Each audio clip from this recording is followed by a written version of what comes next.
આજની ધર્મકથા. પ્રણામ.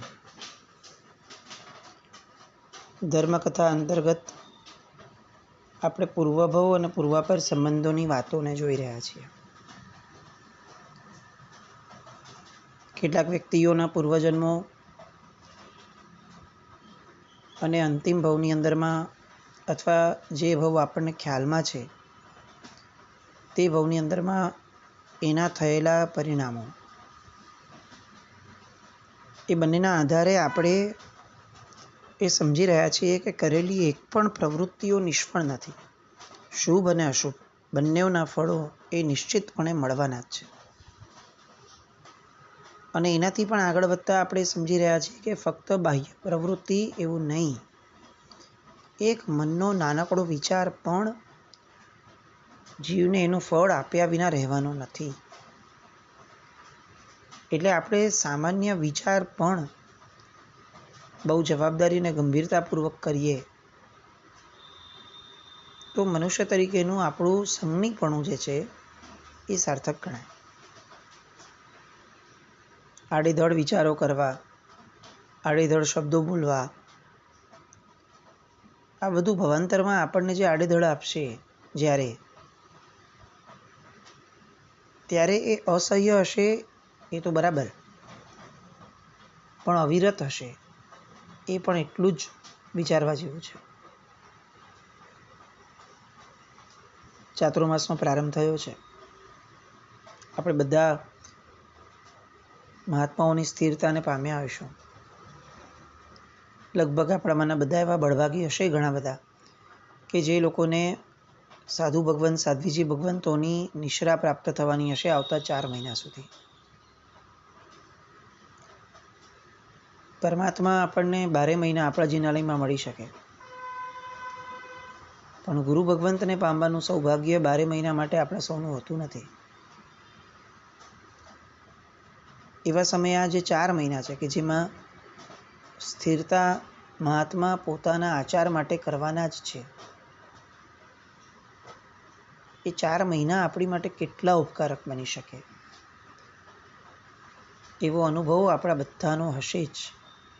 ક્યાંક ને ક્યાંક આપણી શુભતાની દિશાની કોઈ પણ ધારા, એનો છેડો આવા જ કોઈક ચાતુર્માસ અને ચાતુર્માસની કોઈક પ્રેરણા અથવા દ્રશ્ય એની સાથે જોડાયેલો હશે. એમ કહી શકીએ કે 12 મહિના સંઘમાં જે આરાધકતાની છોડો ઉછળે છે એના મૂળ કારણ 4 મહિનાની અંદરમાં આજે પેટ્રોલ ભરાય છે, આજે ઈંધણ ભરાય છે, એનો આધાર ગણી શકાય. ચાતુર્માસની મહાત્માની સ્થિરતા એ કેટલાકની આખીને આખી ભવ પરંપરા બદલાવી શકે છે. એ વાતને સમર્થન આપતો એક શાસ્ત્રનો એવો પ્રસંગ કે જે પ્રસંગ આપણને હચમચાવી પણ દે અને પ્રેરિત પણ કરી દે, જેને સાંભળતા ડર પણ લાગી જાય અને જેને સાંભળતા ઇન્સ્પિરેશન પણ મળે. અને સેમ આવી રીતે પૂર્વાપર સંબંધવાળો કે જેમાં અંતિમ ભવ જે એમનો થયો, જે સાંભળવા જેવો છે અથવા જે સમજવા જેવો છે પરિણામ સ્વરૂપે, એ આપણા બધાના ખ્યાલમાં છે. અને એટલે એ રિલેશન ક્રિએટ કરવો બહુ ઇઝી પડે છે આપણી માટે કે જો એમણે આ કર્યું એટલે આ થયું. આપણે સમૂહની ભક્તિમાં એક્ઝામ્પલ લગભગ પોપ્યુલરલી 5 કરોડ મુનિવરો સાથે, 20 કરોડ મુનિવરો સાથે આવી રીતે મુક્તિએ જે ગયા એ બધાનું આપીએ છીએ. પણ આ 24ની અંદરનું સૌ પ્રથમ સામૂહિક કોઈ એક પ્રસંગ બન્યો હોય, કોઈ ઘટના બની હોય તો એ હતી અજિતનાથ ભગવાનના સમયમાં થયેલા સગર ચક્રવર્તીના 60,000 પુત્રોનું એક સાથે અષ્ટાપદની તીર્થની રક્ષા માટે થયેલું બલિદાન. ઋષભદેવ ભગવાનના સમયની અંદરમાં સામૂહિક રીતે મોક્ષગમન અનેકના થયા, સામૂહિક કેવળ જ્ઞાન અનેકના થયા, પણ સામૂહિક બલિદાન લેવાયું હોય અથવા અપાયું હોય એ પણ પૂર્ણપણે પરાર્થકરણ માટે. યુદ્ધોની અંદરમાં મર્યા હોય એવા તો અઢળક દ્રષ્ટાંતો હશે, પણ કોઈક તીર્થની રક્ષા માટે, કોઈક આલંબન, શુભ આલંબનની રક્ષા માટે એક સાથે બળીને મરી ગયા, એવું આ દ્રષ્ટાંત અજીતનાથ ભગવાનના સમયની અંદરમાં. અજીતનાથ ભગવાનના ભત્રીજાઓ હતા અને ભરત મહારાજા પછીના જે બીજા નંબરમાં ચક્રવર્તી થયા આ સૃષ્ટિ ઉપર, એ સગર ચક્રવર્તી. એમના બધા પુત્રો હતા. 60,000 પુત્રો એકતાનું પ્રતીક હતા એ કહી શકાય, કારણ કે એક સાથે જીવ્યા, એક સાથે મર્યા. મૃત્યુએ પણ 60,000માંના એક પણ વ્યક્તિને એકતા છોડવાનું મન ન થયું. એ લોકો આગળ શક્યતાઓ હતી, એ લોકો ધારત તો પોતે પોતાની મેળે થોડા અલગ થઈ શક્યા હોત અને પોતાનું જીવન બચાવી શક્યા હોત, પણ આમાંના એક પણ વ્યક્તિને એવો વિચાર ના આવ્યો. પ્રસંગ હતો અષ્ટાપદ તીર્થની સુરક્ષાનો. સગર ચક્રવર્તીના પુત્રો સુધી જ્યારે સમાચાર પહોંચ્યા કે ભાઈ અષ્ટાપદ પર્વત એ સામાન્ય વ્યક્તિની રેન્જમાં આવવાના કારણે, ઉપર મણિમય બધી મૂર્તિઓ હોવાના કારણે પરમાત્માના બિંબને જોખમ છે, તો બરાબર છે, આ તીર્થને પણ એટલું જ જોખમ છે. અને એ લોકોએ એનું સોલ્યુશન વિચાર્યું કે આપણે એને સામાન્ય માણસની રેન્જથી દૂર મૂકી દઈશું તો આ તીર્થ દીર્ઘકાળ સુધી સુરક્ષિત રહી જશે. ભક્તિ વગરનો માણસ, અહોભાવ વગરનો માણસ એ જ્યાં જાય ત્યાં એ ધર્મ ઓછો કરશે અને નુકસાન વધારે કરશે. આજે આપણે આ દશા જોઈએ છીએ. આપણા તીર્થોની અંદરમાં આપણે જ બધા જઈ અને આપણું કેટલું બેનિફિટ કરીએ છીએ આપણું એ બહુ મોટો પ્રશ્ન છે, પણ તીર્થનું નુકસાન કેટલું કરીએ છીએ એ બહુ ક્લિયર વિઝન છે, એ બહુ ક્લિયર આપણે જોઈ શકીએ છીએ. જે શત્રુંજય તીર્થની અંદરમાં લોકો છરીવાલિત આવતા, માંડ ક્યારેક આવી શકતા, જ્યારે ટ્રાન્સપોર્ટેશનની વ્યવસ્થા ઓછી હતી એ સમયે, ગાડામાં આવતા પોતાના ગામથી. જે શત્રુંજય માટે નીકળ્યું હોય એને વળાવવા આખું ગામ ભેગું થતું અને લોકો એવું કહેતા કે દાદાને કહેજો કે અમને પણ બોલાવે, જીવનમાં એક વાર અમને આવી તક આપે. આવી ભાવનાઓ લોકોના મનમાં ઉજાગર થતી હતી અને ગાડામાં આવેલા એ વ્યક્તિઓ એ કોક રડીખડી ધર્મશાળા જેવી જૂની જે ઇમારતો હતી એ ઇમારતોની અંદર રહેતા, કેટલાક દિવસો રોકાતા, જાતે પોતાનું ભોજન સીધું સામાન લઈ ગયા હોય એમાંથી બનાવતા અને પછી મહાત્માઓની ભક્તિ કરતા. ત્યાં બિરાજમાન રહેલા મહાત્માઓને પણ નિર્દોષ ભોજન મળે, ગોચરી મળે અને લોકોને ખરા અર્થની અંદરનું સુપાત્ર દાન, એવી ભક્તિનો લાભ પ્રાપ્ત થાય. આમાં એ લોકોનો લાભ હતો અને તીર્થની પણ ગરિમા જળવાતી હતી. આજની પરિસ્થિતિ વિચિત્ર. આપણે આપણા સમયે જવાનું, એ રિટર્ન ટિકિટ પહેલાં નીકળી હોય, પછી જવાની ટિકિટ નીકળી હોય, એ રીતે જવાય. ત્યાં ગયા પછીથી પણ અહીંયા જે ફેસિલિટીઝમાં રહેતા હોય કદાચ એનાથી વધારે ફેસિલિટીઝ ત્યાં જોઈશે આપણને. આપણે ભૂલી જઈએ કે આપણો આશય તીર્થની યાત્રા કરવાનો છે, ત્યાં જઈને આપણી અનુકૂળતા સાચવવાનું નથી. અને એની માટે સેંકડો એર કન્ડિશન ધર્મશાળાઓ, એ આપણી માટે ઊભી થાય. આપણને પણ ખ્યાલમાં છે કે એર કન્ડિશન ધર્મશાળાઓ એ તીર્થના આભામંડળને, વાયુમંડળને કેટલું નુકસાન કરશે, પણ આપણને એની ચિંતા નથી હોતી. આપણને આપણા 2 દિવસના સ્ટેની ચિંતા હોય છે. આ 2 દિવસના સ્ટે માટે ત્યાંના લેવાતા વાતાવરણના ભોગની ચિંતા એ ક્યારેય આપણે નથી કરી હોતી. ત્યાં જઈએ બેફામ અહીંયાના જેવા આપણા બગાડા છે જીવનના, એ જ બધા બગાડાઓ ત્યાં આપણે ઊભા કરીએ અને એમ કહી શકીએ કે તીર્થને અભડાવીને આપણે પાછા આવીએ અને પછી આપણે આનંદ લઈએ કે અમે યાત્રા કરી. પણ અસગર ચક્રવર્તીના પુત્રોની વિઝનનું આખું અલગ હતું કે યોગ્ય વ્યક્તિઓ જ તીર્થમાં આવવા જોઈએ.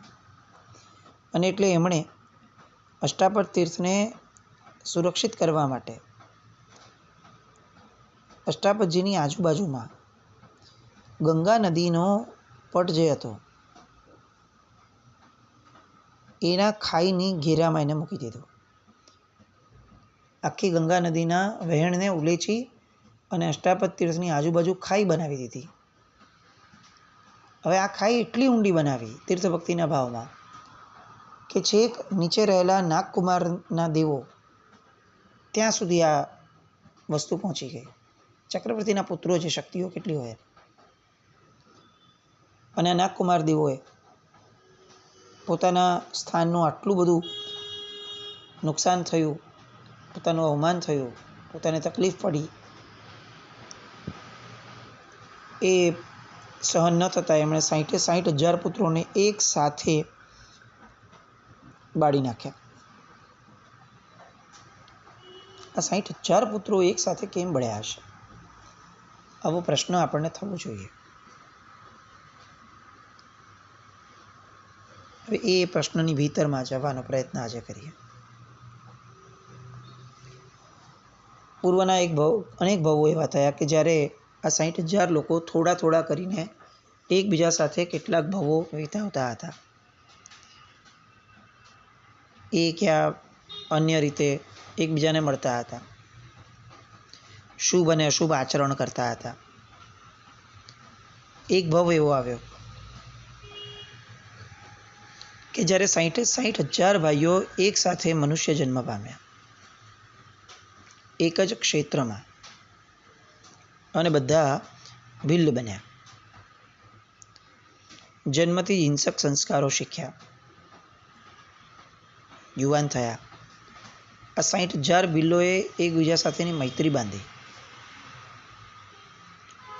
અને એકતા એ જેમ શુભતા તરફ લઈ જનારી છે એ રીતે આ એકતાનું બળ અશુભતા તરફ પણ લઈ જનારું બની શકે. દિશા વગરના વ્યક્તિઓ, અને એના કારણે શું થયું તો કે 60,000 લોકોએ ભેગા મળીને નક્કી કર્યું કે આપણામાં આટલી બધી સ્ટ્રેન્થ છે, શક્તિ છે, તો આપણે ચોર અને લૂંટારા બની અને લોકો પર ધાડ પાડીએ.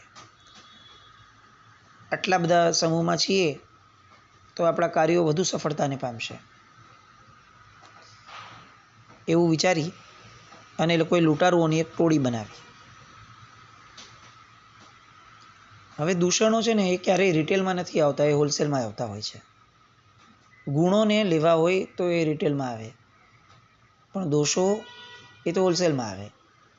આપણે એક જ દોષનું સેવન કરીએ એની સાથે અનેક દોષો આપણને ફ્રીમાં મળે અને મળતા જ રહે.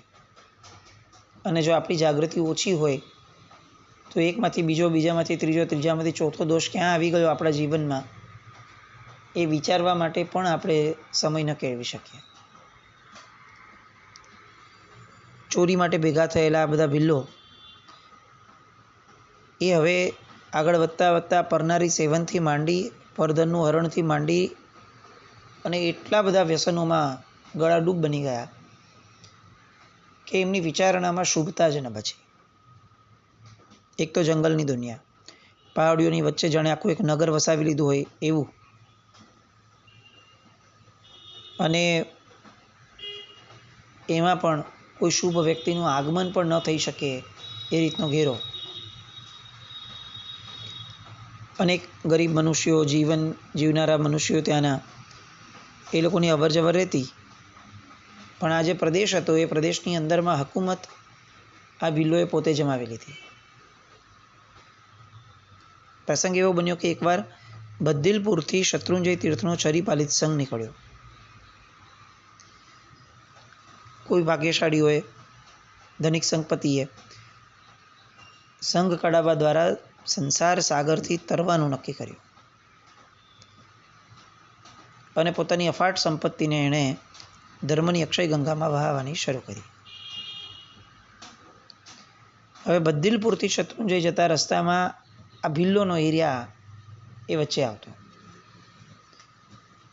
પેલા લોકો તો શુભ ભાવથી નીકળ્યા હોય અને જે બહુ શુભ ભાવમાં રહેતું હોય એને ક્યારેક અશુભતાની કલ્પના ન આવી શકે. એ બહુ વિચારી ન શકે કે આવું અશુભ પણ કોઈ કરી શકશે. હજારો લોકોનો આ ચરીપાલિત સંઘ શત્રુંજય તરફનો, અને આ વિસ્તારની અંદર બાજુમાંથી પસાર થવાનું થયું. ધનિકો હોય, સાહજિક રીતે સામાન્ય વ્યક્તિઓ પણ હોય, પણ ધનિકો પણ હોય. સાર્થ નીકળતો હતો, ચરીપાલિત સંઘ હતો.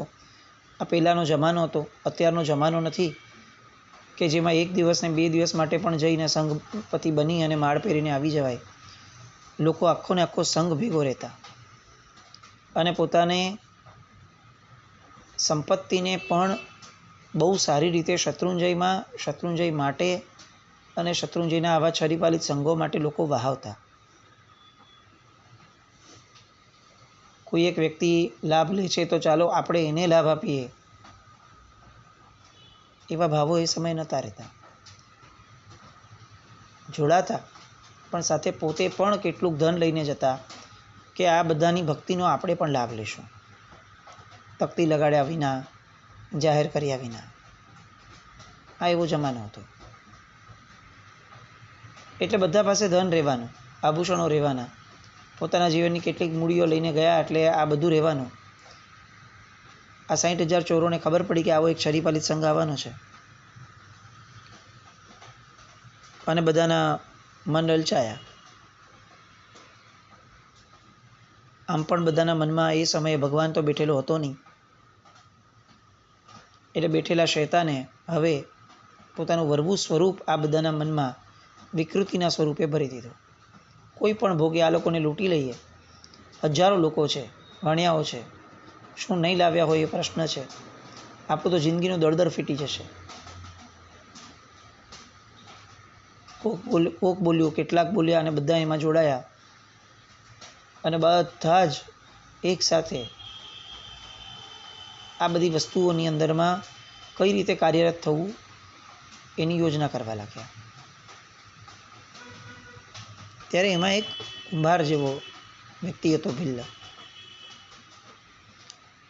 એના મનમાં ભગવાન પાંગાર્યા.